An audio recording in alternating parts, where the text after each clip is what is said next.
Hello everybody, welcome back to another video.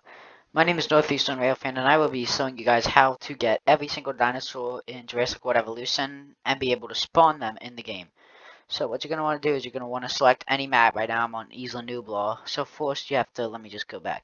First you have to go back to the main screen and it's on Sandbox. This works for PS4, PS5 I believe, Xbox, Xbox One and Xbox 360 I think. You're going to want to select any map. It doesn't matter what map. I'm just going to go with Nublar 1993. The backdrop is nice. So then you're going to go with the basic settings and it's going to say creative. You're going to want to set that to custom. Once you get that to custom, you'll see all the things at the bottom go to custom. No, it's gameplay. Yeah, gameplay. So you're going to want to go to gameplay. Sorry about that.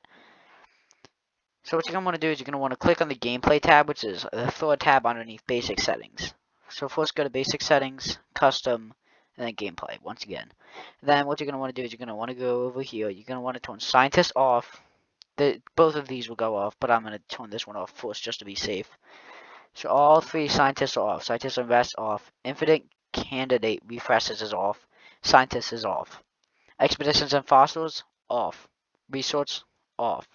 Task time, you can keep task time and you can keep operation building limit. Only, however, if you want to build a good park, I would set these things to 0. Because it builds faster. And then once we start the game, I will show you guys how this all happens. No dinosaurs in the game compared to the max, but once I have this, I can automatically incubate every single dinosaur in the game, from Wuharosaurus all the way up to the Acrocanthosaurus. So I can incubate all dinosaurs in the game except for DLC.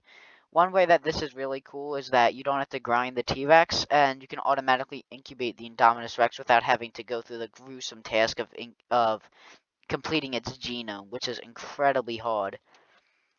Now, once again, I will show you guys how to do it in-game. So if you guys are already in the game and you have this thing, what you're going to want to do is you're going to want to go down, press escape to the options menu, whatever the options menu key is, sandbox settings, and then you go to gameplay.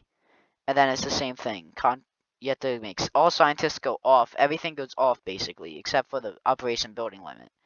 You can keep the operation building limit off if you want, and the task time to 100. I just changed that because it's faster.